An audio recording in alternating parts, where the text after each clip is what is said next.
What's crack-a-lackin' Toxiquid? My name is Toxiquid, and some people have been asking me how I make my characters for my video. And for the sake of sharing information, I thought I'd go through the process in Photoshop here. So, without further ado, let's just jump right into it. So you do a little bit of this, and then a little bit of that. A little presto here, and done! See, was that so hard? I mean, this was pretty easy in my eyes. Maybe there's even a game where they made drawing fun. I would play that. Is there even a game like that? Drawn to Life, a 5th Cell and THQ developed game on the DS where the title is the name of the game. You draw things to life to help a small village of weird fox people called the Raposa and to rid little shadow from it. The game is segmented off into 2 distinct styles of gameplay, having Animal Crossing style town segments and Mario style platforming levels. So that begs the question, how did these styles come together? Did the developers pull it off? What the hell actually happens in the game? And why is Sans in the thumbnail?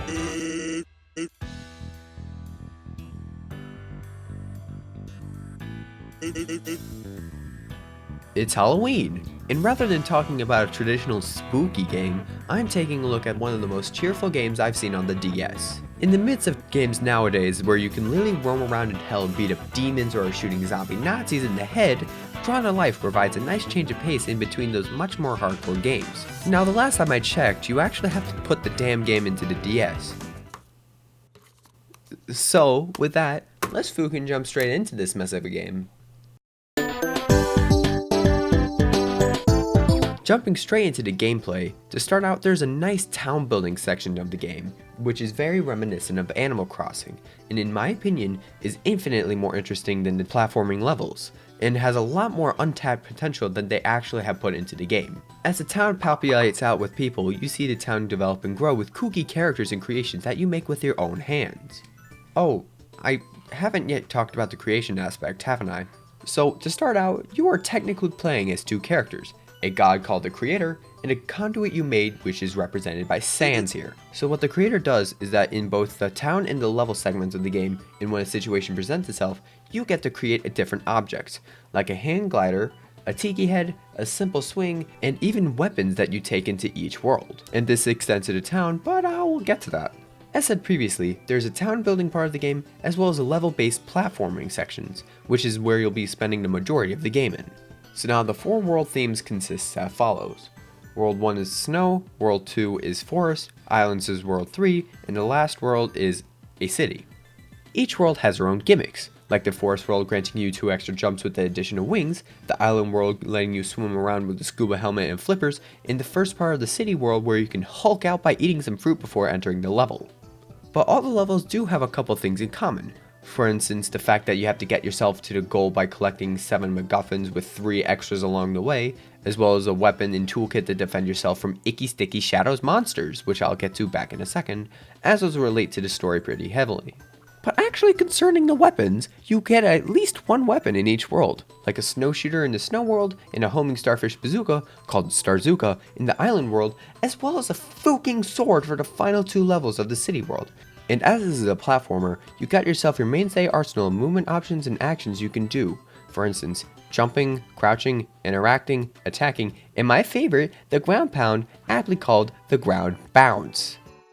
And luckily for you, you get to carry all those moves throughout the game from start to finish. But going back to the locations, I'm glad to say that within each level they are filled with completely unique themes for some, if not most of them. Standouts for me being the Conch Ruins in the island world, the Gearworks stage in the forest world, and Raposity, the first level that you are giant and rescue an actual legit human, like a person, from an icky sticky slimy cage. And actually, that brings up something I've neglected to mention, the main objective of each level, which is to collect 7 total things, being 3 characters and 4 fragments of a page for an important book that I'll get back to later. Most of these characters are actually really fun and unique, centering 1 main character and 2 supporting characters that you have to save in each level, ranging from a sick nurse, to a furry Elvis, to a bouncer, to a vampire, to that aforementioned human. His name's Luke. Moving on now, I'm not going to really delve into the bosses for the sake of time, but suffice to say, they were hellish and took way more than enough lives to make me quit the game right after kicking their asses. Okay, I've put this off for long enough. Now, let's just talk story. Because so far, the gameplay seems to be somewhat interesting as is, so let's see how it all binds together. So let's start from the very beginning.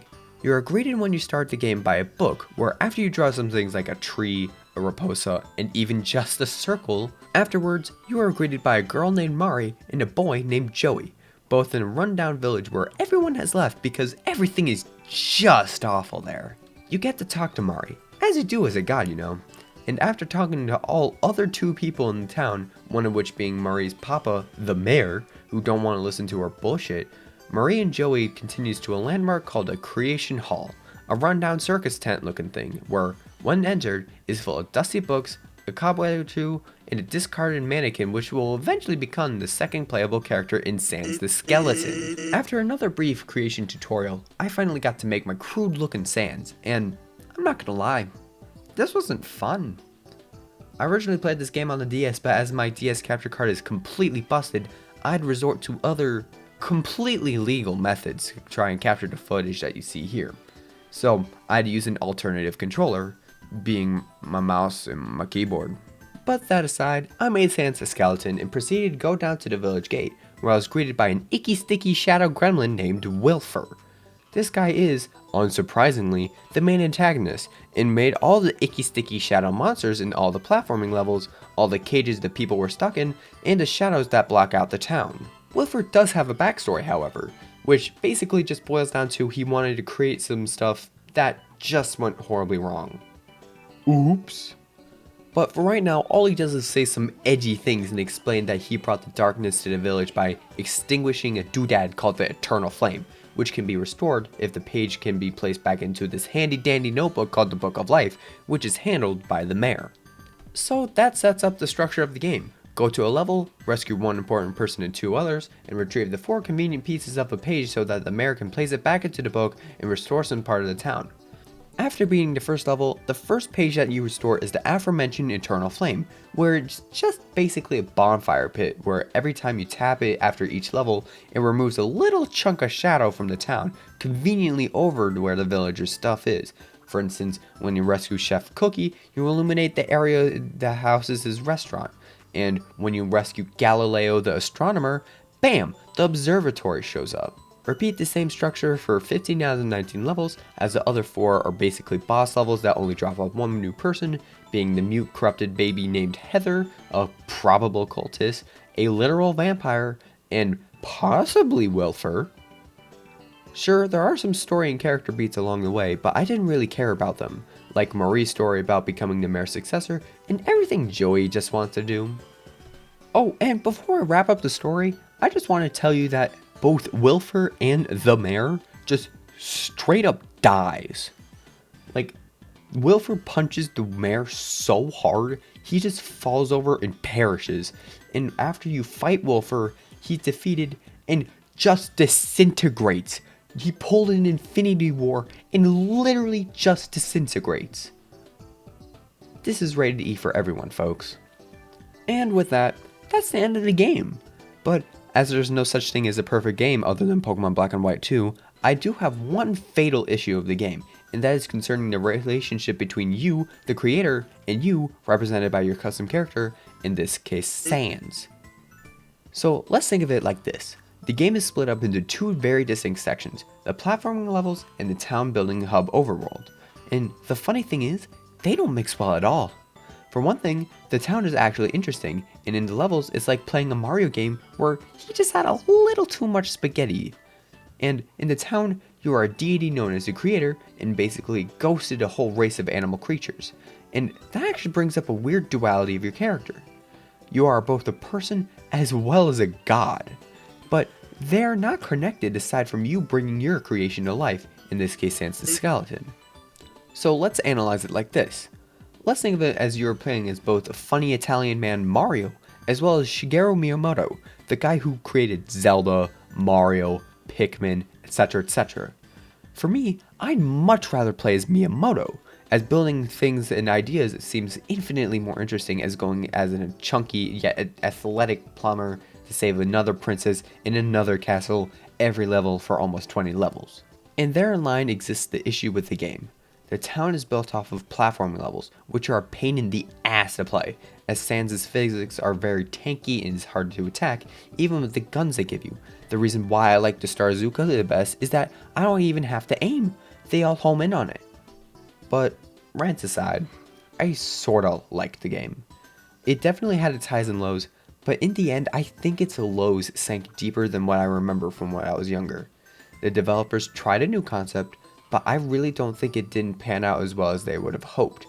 I will try the sequel in the future, because yes, of course there's a sequel. But, for now, I got a blast, and I will see you guys next time. Big thanks to my patrons for helping me fund this stuff in any way, shape, or form, and thanks to Brent MWXYZ for editing the video. They edited the Skylanders retrospective, which apparently y'all loved, so feel free to spread them some love in the comments or on their YouTube channel of the same name. And with that, don't forget to like and subscribe, and I will see y'all next time. Happy Halloween!